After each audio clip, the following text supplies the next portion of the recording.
그 아이를 만난 것은 안개가 내려앉은 날이었답니다. 늦은 봄의 저녁, 기방 능화로에는 노을이 지고 촛불이 켜져 있었지요. 손님도 적고 기생들은 권태에 젖어 있었답니다. 중년 기생 초홍은 이곳에서 오랜 세월을 버텨왔지요. 여전히 격조 있는 시조와 풍류를 아는 몇 안 되는 기생이었지만 이제는 손님이 그다지 찾지 않았답니다. 초홍의 방은 기방 한편 조용한 곳에 있었지요. 아침이면 창문 너머로 비둘기 우는 소리가 들려왔고 해질 무렵이면 멀리서 다듬이질 소리가 들려왔답니다. 그녀는 그런 소리들을 들으며 혼자만의 시간을 보냈지요. 벽에는 오래된 거울 하나와 낡은 화장대가 있었고 그 위에는 시든 꽃 몇 송이가 꽂힌 작은 병이 놓여 있었답니다. 어린 기생들이 웃고 떠드는 소리를 뒤로한 채 초홍은 혼자 창가에서 묵은 다듬이질 소리를 들었지요. 그녀는 무언가를 기다리듯 창밖을 바라보았답니다.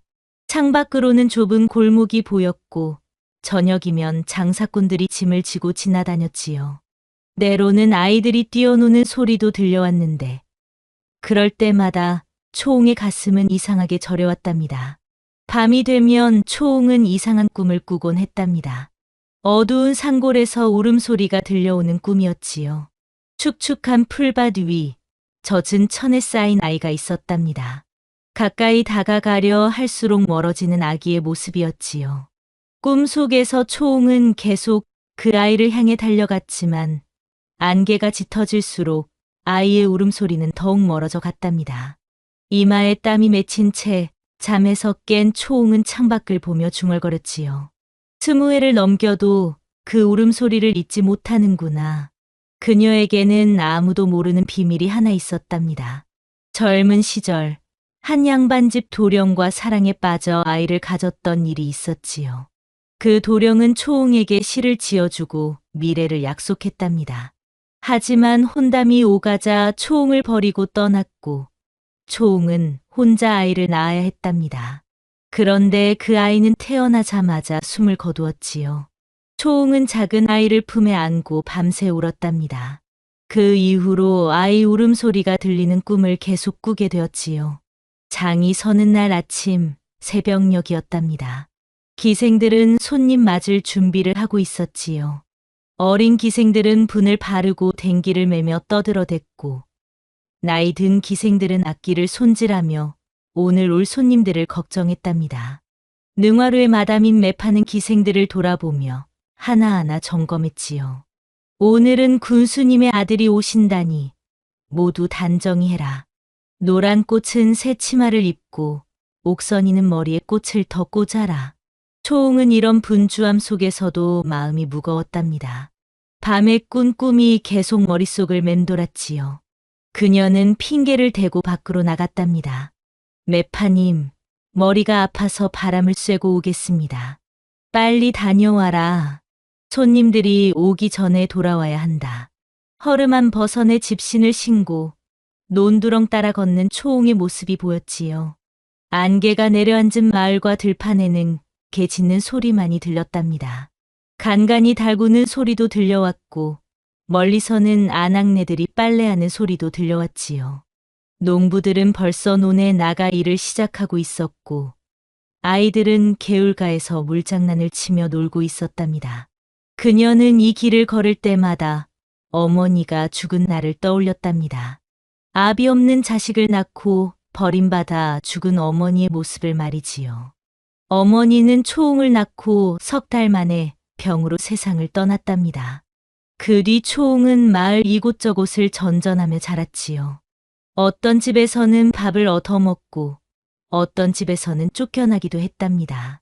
12살이 되어서야 기방에 팔려왔고 그곳에서 글과 노래와 춤을 배웠지요. 나도 버려졌던 아이였다.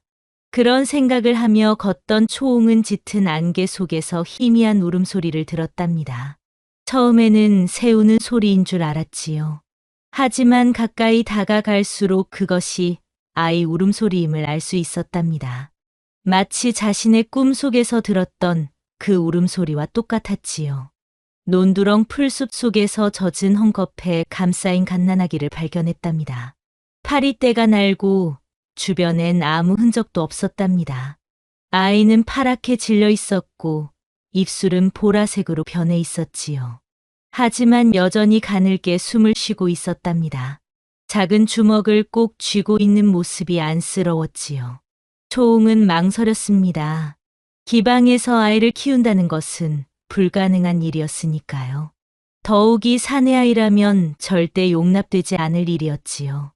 발을 돌리려다가 자신이 어릴 적 버려졌던 날이 겹쳐 보였답니다.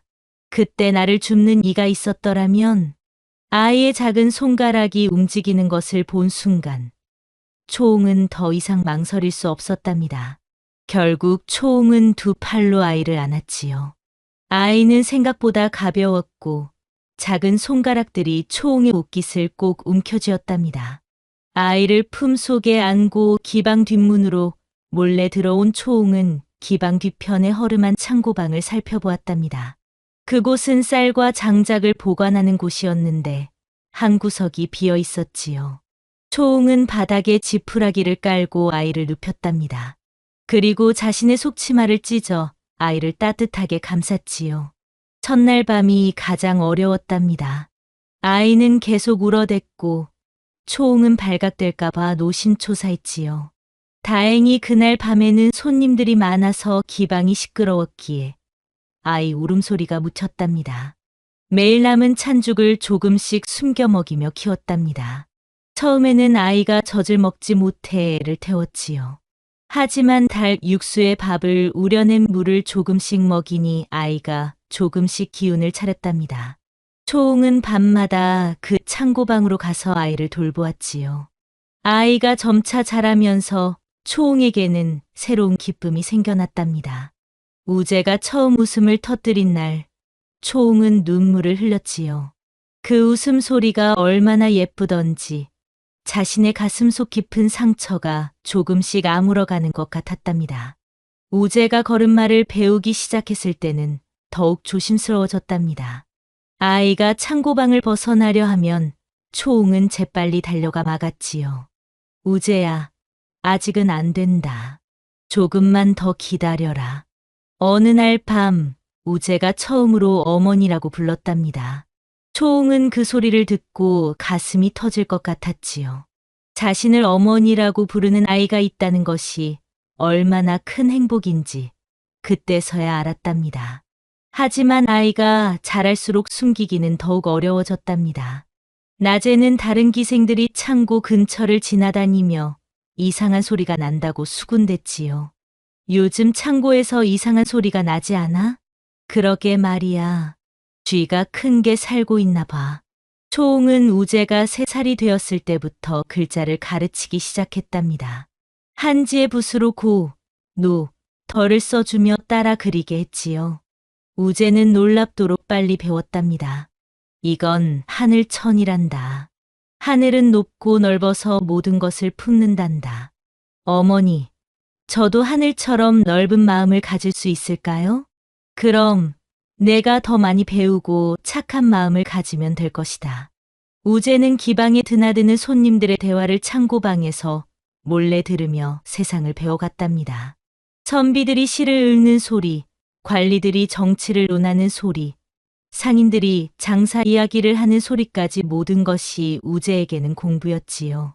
어느 날 밤, 우재가 초홍에게 물었답니다. 어머니, 밖에 있는 사람들은 왜 그렇게 큰 소리로 이야기해요? 그들은 자유롭게 말할 수 있는 사람들이란다. 하지만 너도 언젠가는 그렇게 될 수 있을 것이다. 아이가 울음을 멈춘 어느 날, 초홍은 창밖 빗방울 소리를 들으며 말했답니다. 비 오는 날 데려왔으니 너는 이제 우재다. 하지만 비밀을 숨기기란 쉬운 일이 아니었답니다. 기방 식구들은 초홍이 자주 사라진다며 밤마다 창고방에 불빛이 켜진다며 수군댔지요. 야심 많고 신분 상승에 집착하는 기생 노란꽃은 특히 초홍을 시기했답니다. 노란꽃은 20살의 젊은 기생으로 얼굴도 예쁘고 춤솜씨도 좋았답니다. 하지만 손님들은 여전히 초홍의 시조와 풍류를 더 높이 샀지요. 이것이 노란꽃에게는 못 견디게 분한 일이었답니다. 나이 든 기생이 무슨 재주라고 아직도 손님들이 찾는단 말인가. 어느 날 밤, 한 부유한 상인이 기방을 찾았답니다. 그는 처음에는 노란 꽃의 춤을 보고 크게 칭찬했지요. 젊은 기생의 춤이 참으로 아름답구나. 노란 꽃은 기뻐하며 더욱 열심히 춤을 추었답니다. 하지만 상인이 정작 긴 담소를 나누고 싶어 하는 것은 초홍이었지요. 젊은 기생의 춤도 좋지만 깊은 대화를 나누려면 역시 경험이 많은 분이 좋겠소. 초홍 기생과 이야기를 나누고 싶소. 노란 꽃은 이 말을 듣고 속이 뒤틀렸답니다. 얼굴은 웃고 있었지만 마음속으로는 분노가 치밀어 올랐지요. 언제까지 저 늙은 기생이 나보다 대접받을 것인가? 그날 밤부터 노란 꽃은 초홍을 더욱 주의 깊게 감시하기 시작했답니다. 초홍이 밤마다 창고 쪽으로 가는 것을 보고 뒤를 밟기 시작했지요. 하지만 초홍은 워낙 조심스럽게 행동해서 쉽게 정체를 드러내지 않았답니다. 어느 날 노란 꽃은 창고방 근처에서 이상한 소리를 들었답니다. 마치 아이가 옹알거리는 듯한 소리였지요. 하지만 확실하지 않아서 섣불리 고발할 수는 없었답니다. 혹시 내가 잘못 들은 건 아닐까? 며칠 더 지켜보던 노란 꽃은 드디어 확신을 갖게 되었습니다. 어느 날 밤, 기방에 귀한 손님이 찾아왔답니다. 고을 수령의 아들이었지요. 모든 기생들이 모여 연회를 베풀고 있을 때 갑자기 창고 쪽에서 아이 울음소리가 들려왔답니다. 손님들이 저게 무슨 소리요? 하며 의아해했지요. 매파가 당황하며 쥐가 우는 소리겠지요. 하고 둘러댔지만 노란 꽃은 이때다 싶어 말했답니다. 쥐 소리치고는 너무 크지 않나요? 혹시 다른 것은 아닐까요? 초홍은 급히 자리를 떠서 창고로 달려갔답니다. 아이가 깨어나 울고 있었지요. 초홍은 재빨리 아이를 달래며 조용히 속삭였답니다. 우재야, 조금만 참아라. 조금만. 다행히 아이가 울음을 그쳤고 연애는 무사히 끝났답니다. 하지만 노란 꽃은 이제 확신을 갖게 되었지요. 며칠이 지난 어느 날 기방 앞마당에서 어린이용 신발 한 짝이 발견되었답니다. 우재가 좀 자라서 기어다니다가 급히 뛰어가다 떨어뜨린 것이었지요. 매파가 그 신발을 발견하고는 크게 의심하기 시작했답니다. 이 작은 신발은 대체 누구 것인가? 기방에 이런 아이 신발이 있을 리 없는데. 노란 꽃이 이때를 놓치지 않고 말했지요. 요즘 밤마다 이상한 소리가 들리지 않나요? 그리고 초홍 언니가 자주 사라지는 것도 수상하고요. 무슨 소리냐? 그게 아이 소리 같은 것이. 매파는 즉시 초홍의 방을 수색하기로 했답니다. 하지만 초홍은 이미 예감하고 있었지요. 재빨리 우재를 지붕 위로 피신시키고 방 안의 모든 흔적을 지웠답니다. 아이의 옷가지며 그릇이며 모든 것을 다른 곳으로 옮겼지요. 매파가 초홍의 방을 샅샅이 뒤졌지만 아무것도 발견하지 못했답니다. 하지만 이 사건으로 인해 기방 안의 의심은 더욱 깊어졌지요. 며칠 후 노란 꽃은 드디어 결정적인 증거를 잡았답니다. 밤늦게 창고 근처에 숨어 있다가 초홍이 아이와 함께 있는 모습을 목격한 것이지요.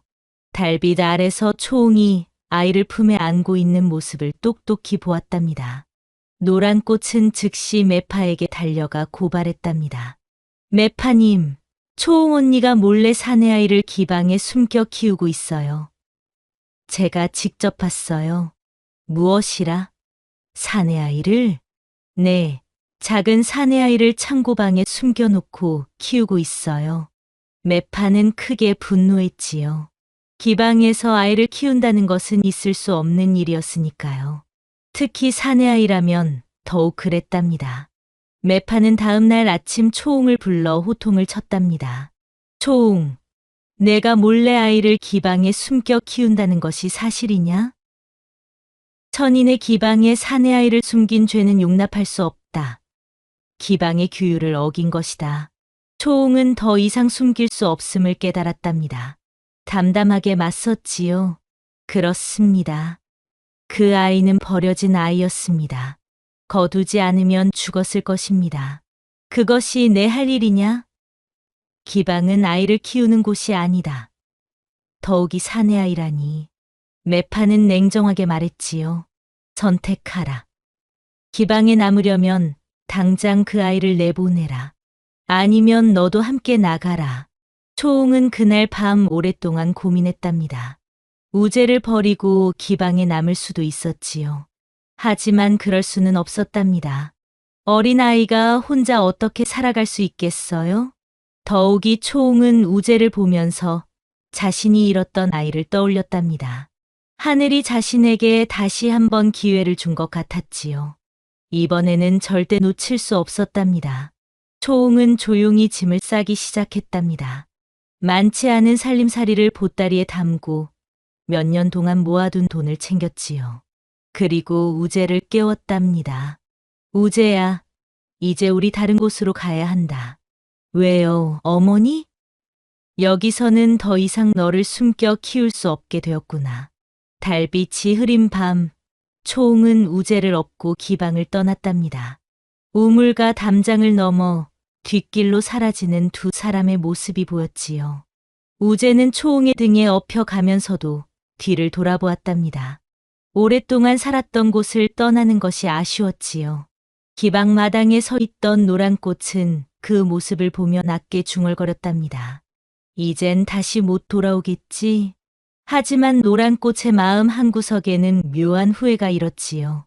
정말로 그들이 떠나버리니 왠지 허전했답니다. 자신이 너무 심했나 하는 생각도 들었지요. 초홍과 우재는 남쪽으로 며칠을 걸어갔답니다. 때로는 장터에서 하룻밤을 보내기도 하고 때로는 절에서 잠을 청하기도 했지요. 초홍은 우재가 지치지 않도록 자주 쉬어가며 걸었답니다. 길을 가는 동안 초홍은 우재에게 많은 이야기를 들려주었답니다. 옛날 성현들의 이야기, 충이에 관한 이야기, 그리고 어떻게 살아야 하는지에 대한 가르침을 말이지요. 마침내 그들은 깊은 산속 절 근처에 버려진 폐가를 발견했답니다. 지붕은 허물어져 있었고 벽에는 큰 구멍이 나 있었지만 사람이 살만한 곳이었지요. 초홍과 우재는 그 집을 수리하기 시작했답니다. 근처 대나무를 베어다가 지붕을 고치고 진흙을 발라 벽에 구멍을 막았답니다. 우재도 어린 나이지만 열심히 도왔지요. 수리를 하는 동안 근처 절의 중이 찾아왔답니다. 이곳에 누가 사시는가? 초홍이 정중히 인사를 드리며 말했지요. 과부가 아이와 함께 정착하려 합니다. 폐가라 하여 들어왔는데 주인이 따로 있다면 나가겠습니다. 중은 고개를 저었답니다. 아니요. 이 집은 주인 없는 집이니 마음 놓고 사시오. 다만 산골이라 겨울이 춥고 여름엔 호랑이가 나타나니 조심하시오. 고맙습니다, 스님. 그렇게 초홍과 우재는 새로운 터전을 마련했답니다. 마을 사람들은 처음에는 그들을 경계했답니다. 낯선 이방인이 갑자기 나타났으니 당연한 일이었지요. 하지만 초홍이 예에 바르고 우재가 똑똑한 것을 보고는 점차 마음을 열기 시작했답니다. 마을 촌장이 찾아와서 말했지요. 어디서 오신 분들인가? 멀리서 왔습니다. 남편을 잃고 아이와 함께 정착할 곳을 찾고 있었습니다. 그러셨구나. 우리 마을은 조용하지만 사람들이 서로 도우며 삽니다. 어려운 일이 있으면 언제든 말씀하시오. 첫 겨울은 특히 어려웠답니다. 산골의 추위는 상상보다 혹독했지요. 집을 아무리 수리해도 틈바람이 들어왔고 장작이 떨어지면 우재와 함께 벌벌 떨어야 했답니다. 더욱 무서운 것은 호랑이였답니다. 어느 날 밤, 집 주변에서 호랑이 울음소리가 들려왔지요. 우재는 무서워서 초홍의 품에 꼭 안겼고 초홍은 밤새 잠을 이루지 못했답니다. 어머니, 호랑이가 우리를 잡아갈까요? 아니다, 우재야. 호랑이는 나쁜 사람만 잡아간단다. 우리는 착하니까 괜찮을 것이다. 하지만 마을 사람들이 호랑이를 쫓기 위해 북을 치고 횃불을 들고 다녔을 때 초웅과 우재도 함께 참여했답니다. 그 일로 마을 사람들과 더욱 가까워졌지요. 봄이 오자 초웅은 우재와 함께 산에 나무를 캐러 다녔답니다. 고사리, 도라지, 더덕 등을 캐서 마을 장터에 내다 팔았지요. 우재는 어린 나이에도 열심히 도왔답니다. 어머니, 이 꽃은 무슨 꽃이에요? 진달래꽃이란다. 예쁘지? 네, 어머니 같아요. 그런 우재의 말에 초웅은 웃음을 터뜨렸답니다. 여름에는 마을에 큰 잔치가 있었답니다. 풍년을 기원하는 제사였지요. 마을 사람들이 모여 춤을 추고 노래를 부르는데 초웅이 시조 한 수를 불렀답니다. 산 좋고 물 좋은 우리 마을에 정 많은 사람들이 모여 사네. 마을 사람들이 모두 감탄했답니다. 그날 이후로 초웅은 마을에 존경받는 어른이 되었지요. 우재는 마을 아이들과 점차 친해졌답니다. 처음에는 말투가 다르다고 놀림을 받기도 했지만 우재가 글을 잘 읽고 쓴다는 것을 알게 되자 아이들이 먼저 다가왔답니다. 우재야, 이 글자가 뭐라고 읽는 거야? 이건 사람인이야. 사람은 서로 도우며 살아야 한다는 뜻이 있어. 우와, 너는 어떻게 그런 걸 다 아니? 우재는 이런 질문을 받을 때마다 뿌듯해했답니다. 자신이 배운 것을 다른 아이들에게 가르쳐 주는 것이 즐거웠지요. 초웅은 마을 아낙네들의 바느질이를 도와주기도 하고 글을 읽어주기도 했답니다. 우재는 마을 아이들과 어울리며 놀았지만 동시에 집에서는 열심히 공부했지요. 우재가 9살이 되었을 때 본격적으로 글 공부를 시작했답니다. 초웅은 기방에서 배운 모든 것을 우재에게 가르쳤지요. 한문, 시조, 서예, 그리고 예의범절까지 말이지요. 하지만 평화로운 시간이 오래 가지는 않았답니다. 어느 날 마을 서당 아이들과 우재 사이에 말다툼이 일어났지요. 서당 아이들이 우재를 놀리며 말했답니다. 너희는 어디서 온 거냐? 말투도 이상하고 아버지는 어디 갔냐? 우리 아버지가 죽었다고 했잖아. 우재가 차분하게 대답하자 아이들이 더욱 심하게 놀렸답니다. 죽었다고? 정말로? 혹시 아버지가 아이 없는 건 아니야? 그러게 말이야. 왜 어머니랑만 사는 거야? 뭔가 이상해. 우재는 참다가 결국 화를 냈답니다. 그렇다고 해서 뭐가 잘못된 거야. 어머니 혼자서도 충분해. 어머니 혼자. 하하, 그럼 내가 사생아구나. 말다툼이 주먹다짐으로 번졌답니다. 우재는 혼자였지만 물러서지 않았지요. 하지만 상대가 여럿이라 결국 크게 다쳤답니다. 이 일이 서당 훈장의 귀에 들어갔답니다. 훈장은 우재를 불러 호통을 쳤지요. 내 놈은 출신도 분명치 않은 것이 서당 아이들과 싸움질을 하다니. 더욱이 남의 아이들을 다치게 하다니. 훈장님, 저희가 먼저. 변명하지 마라. 앞으로 서당에 나오지 마라. 내 같은 아이는 우리 서당에 필요 없다. 우재는 처음으로 신분이라는 차가운 벽을 체감했답니다. 아무리 공부를 잘해도 아무리 예의 바르게 행동해도 출신이 분명하지 않다는 이유로 배척받는 현실을 깨달은 것이지요. 집으로 돌아온 우재는 초웅의 품에서 울음을 터뜨렸답니다. 어머니, 저는 왜 이렇게 태어났나요? 왜 당당하게 말할 수 있는 출신이 없나요? 초웅은 그날 밤 우재를 무릎에 앉히고 오랫동안 이야기했지요. 우재야, 사람의 값어치는 태어날 때 정해지는 것이 아니란다. 어떻게 사느냐에 따라 정해지는 것이지. 벼슬은 이름으로 세우는 게 아니란다. 뜻으로 세우는 거지. 하지만 아무도 저를 인정해 주지 않아요. 지금은 그럴지 모르지만 내가 진짜 배움을 쌓고 훌륭한 사람이 되면 모든 사람이 너를 인정하게 될 것이다. 초웅은 계속해서 말했답니다. 어머니가 너에게 바라는 것은 높은 벼슬이 아니란다. 어려운 사람들을 도울 수 있는 사람, 옳고 그름을 분별할 수 있는 사람이 되는 것이다. 그 이후로 우재는 더욱 열심히 공부했답니다. 스스로 글짓기를 시작했고 초홍은 밤마다 그 시문을 고쳐주는 일에 몰두했지요. 우재가 13살이 되었을 때 옛 기방의 단골이었던 맹이 도령이 찾아왔답니다.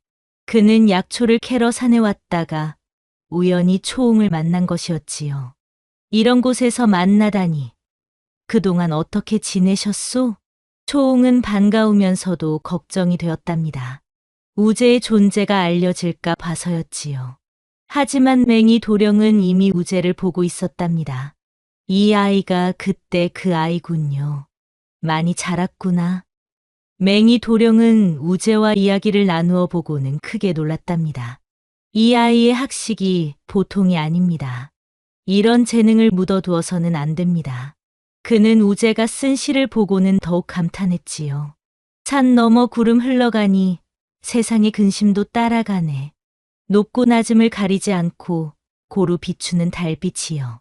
이런 글솜씨라면 과거에 급제할 수도 있겠습니다. 하지만 이 아이는 과거를 볼 수 있는 신분이 아니지 않습니까? 초홍이 안타까워하자 맹이 도령이 말했답니다.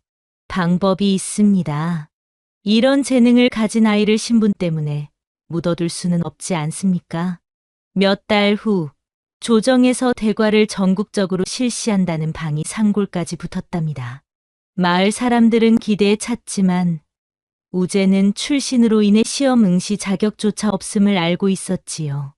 맹이 도령은 우재의 재능을 아까워하며 초홍에게 제안했답니다. 이 아이의 호적을 위조하겠습니다. 누가 그 재능을 막을 자격이 있습니까? 하늘이 내린 재능을 사람의 법이 막아서는 안 됩니다. 초홍은 밤새 고민했답니다. 만약 들킨다면 우재는 물론 자신까지 큰 죄를 짓게 되는 일이었지요. 하지만 우재의 앞날을 생각하면 이 기회를 놓칠 수 없었답니다.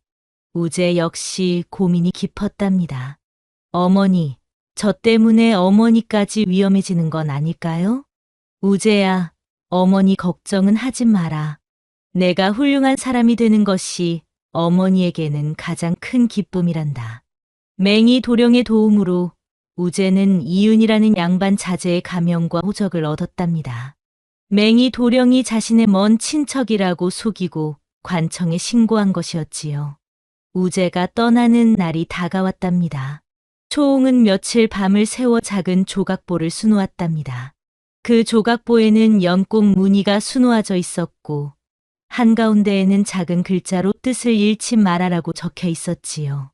떠나는 날 아침 초홍은 우재에게 조각보를 건네며 말했답니다. 세상 어디서든 이걸 보면 내가 내 곁에 있다는 걸 알거라. 그리고 내가 어떤 어려움에 처하더라도 이 조각보를 보며 초심을 잃지 마라. 어머니, 저 혼자 가도 될까요? 너는 이제 충분히 자랐다. 어머니가 가르쳐준 모든 것을 잊지 마라. 우재는 초홍에게 큰 절을 올리고 길을 떠났답니다. 초홍은 아들의 뒷모습이 보이지 않을 때까지 문 앞에 서서 바라보았지요. 우재는 며칠을 걸어 한성에 도착했답니다. 처음 보는 도성의 크고 화려한 모습에 압도되었지만 동시에 두려움도 컸지요. 만약 자신의 정체가 밝혀진다면 어떻게 될지 생각하니 등골이 오싹했답니다. 한성에 도착한 우재는 먼저 머물 곳을 찾아야 했답니다. 맹이 도령이 소개해준 여관의 짐을 풀고 시험 준비를 시작했지요. 여관에는 전국 각지에서 온 선비들이 머물고 있었답니다. 대부분의 선비들은 화려한 옷을 입고 하인을 데리고 다녔지요. 우재의 초라한 차림새가 더욱 눈에 띄었답니다. 하지만 우재는 위축되지 않으려 했답니다. 여관 주인 김 씨는 친절한 사람이었답니다. 우재의 사정을 듣고는 방세를 조금 깎아주기도 했지요. 젊은 선비가 혼자 과거 보러 왔구나. 힘들겠지만 열심히 해라. 고맙습니다. 주인 어른. 며칠이 지나자 우재는 여관의 다른 선비들과도 조금씩 친해졌답니다. 그 중에는 박선비라는 나이 든 분이 있었는데 이미 여러 번 과거에 낙방한 경험이 있었지요. 이번이 내 마지막 기회일 것 같구나. 나이가 이제 40이 넘었거든. 포기하지 마십시오. 언젠가는 반드시 좋은 결과가 있을 것입니다. 우재의 격려에 박선비는 고마워했답니다. 어느 날 저녁 여관 마당에서 선비들이 모여 시를 짓고 있었답니다. 한 선비가 우재를 보고 말했지요. 저기 있는 선비도 함께 하지 않겠소? 우재는 조심스럽게 다가갔답니다. 선비들은 달을 주제로 시를 짓고 있었지요. 우재의 차례가 되었을 때 그는 조용히 읊었답니다. 높은 누각 달빛 아래 홀로 서서 하늘 보니 가난한 집 불빛까지 고루 비추는구나. 귀천을 가리지 않는 저 달처럼 한 마음으로 세상을 품고 싶어라. 선비들이 모두 감탄했답니다. 한 선비가 물었지요. 좋은 시여. 어느 집안 선비인가? 우재는 당황했지만 침착하게 답했답니다. 별 볼일 없는 집안입니다. 겸손하시는군요. 이런 시를 쓸 수 있는 분이 별 볼일 없다니요. 그날부터 선비들은 우재를 주목하기 시작했답니다. 어떤 선비는 우재와 학문적 토론을 즐겼고 어떤 선비는 함께 책을 읽자고 제안하기도 했지요. 하지만 우재에게는 늘 불안감이 따라다녔답니다. 혹시 자신의 출신이 들통날까 봐 말이지요. 어느 날 한 선비가 물었답니다. 자네는 어느 스승에게 글을 배웠나? 글에 독특한 품격이 있어서 말이야. 그저 시골의 한 어른에게 배웠습니다. 시골의 어른 누구인가? 혹시 내가 아는 분일 수도 있겠는데. 우재는 식은땀이 났답니다. 더 자세히 묻기 전에 재빨리 화제를 돌렸지요. 그보다 내일 시험에 대해 이야기해보지 않겠습니까? 시험 전날 밤 우재는 잠을 이루지 못했답니다. 다른 선비들의 코 고는 소리가 들려왔지만 우재의 머릿속은 복잡했지요. 초홍의 얼굴이 떠올랐고 산골에서 함께 보낸 시간들이 생각났답니다. 어머니, 저 잘할 수 있을까요? 만약 들키면 어떻게 되는 걸까요? 우재는 품속에서 조각볼을 꺼내어 만져보았답니다. 그러자 마음이 조금 편해졌지요. 어머니가 항상 말씀하셨지. 뜻이 바르면 하늘이 도와준다고. 시험 당일이 되었답니다. 시험장에는 전국에서 온 수백 명의 선비들이 몰려들었지요. 모두들 긴장한 표정이었답니다. 우재도 가슴이 두근거렸지만 초홍이 해준 말을 떠올리며 마음을 다잡았답니다. 시제가 발표되었답니다. 인일연이었지요. 우재는 조용히 붓을 들어 글을 쓰기 시작했답니다. 그의 머릿속에는 초홍이 가르쳐준 수많은 이야기들이 떠올랐답니다. 우재는 자신이 겪은 일들, 초홍에게서 배운 것들을 바탕으로 글을 써내려갔답니다. 버려진 아이를 거둔 기생의 마음, 신분의 벽을 넘어서려는 의지, 그 모든 것이 글 속에 녹아들었지요. 다른 선비들은 경전의 구절을 인용하며 화려한 문장을 늘어놓았지만 우재의 글은 달랐답니다. 진실한 경험에서 우러나온 글이었지요. 진정한 어짐은 높은 곳에서 내려다보는 것이 아니라 낮은 곳에서 함께 일어서는 것이다. 의로움은 말로 외치는 것이 아니라 행동으로 보여주는 것이다. 우재는 계속해서 썼답니다. 지게꾼의 손에서 가르침을 받은 자는 그 손이 흙으로 얼룩졌기에 하늘을 닮을 수 있었다. 높은 곳에서 태어난 자보다 낮은 곳에서 일어선 자가 더 큰 덕을 품을 수 있으니 이것이 하늘의 뜻이 아니겠는가. 하지만 우재의 뛰어난 글솜씨가 오히려 화를 불렀답니다. 시험장 관리 중 한 명이 의심의 눈초리를 보내기 시작한 것이지요. 그는 김판서라는 자였는데 예전에 능화루에서 초홍에게 모욕을 당한 적이 있던 인물이었답니다. 김판서는 그날 밤 술에 취해 초홍에게 무례하게 굴었다가 초홍이 시조한 수로 그를 꾸짖은 일이 있었지요. 그 이후로 그는 초홍을 원수처럼 여겼답니다. 이런 글을 쓸 수 있는 자라면 분명 명문가 출신일 텐데 왜 차림새는 이리 초라한가? 김판서는 우재의 출신을 조사하기 시작했답니다. 호적을 살펴보니 이윤이라는 이름으로 되어 있었지만 뭔가 석연치 않은 구석이 있었지요. 며칠 후 김 판서는 마침내 진실을 알아냈답니다. 맹이 도령이 호적을 위조했다는 사실을 말이지요.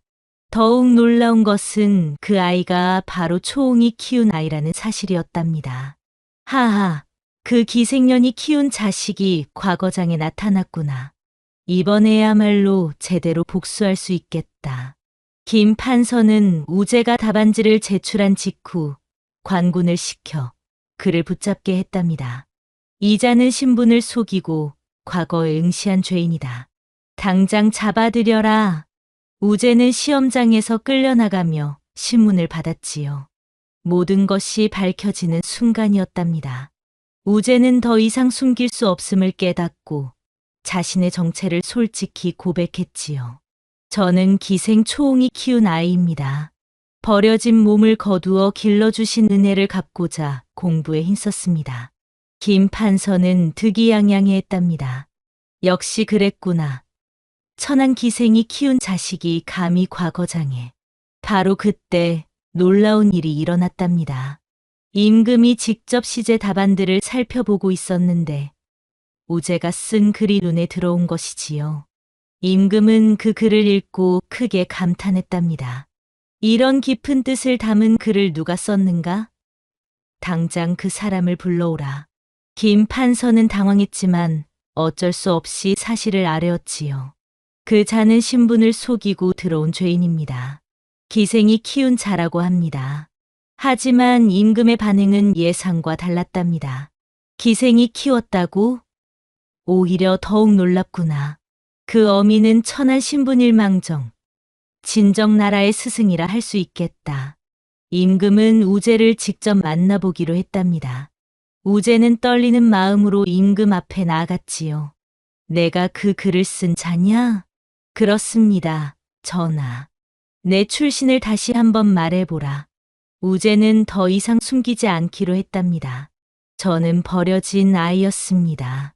기생 초홍이 저를 거두어 키워주셨고 그를 가르쳐 주셨습니다. 어머니께서는 저에게 사람의 값어치는 태어날 때가 아니라 어떻게 사느냐에 달려 있다고 가르치셨습니다. 조정의 신하들이 술렁였답니다. 벼슬길에 기생이 키운 자가 나타났다는 사실에 모두가 충격을 받았지요. 하지만 임금은 조용히 고개를 끄덕였답니다. 그 어미의 가르침이 옳다. 글이 그를 증명하고 있지 않느냐. 나는 그를 벼슬에 쓰겠노라. 김 판서를 비롯한 일부 신하들이 반대했답니다. 전하, 기생이 키운 자를 벼슬에 쓰는 것은 조정의 기강을 해치는 일입니다.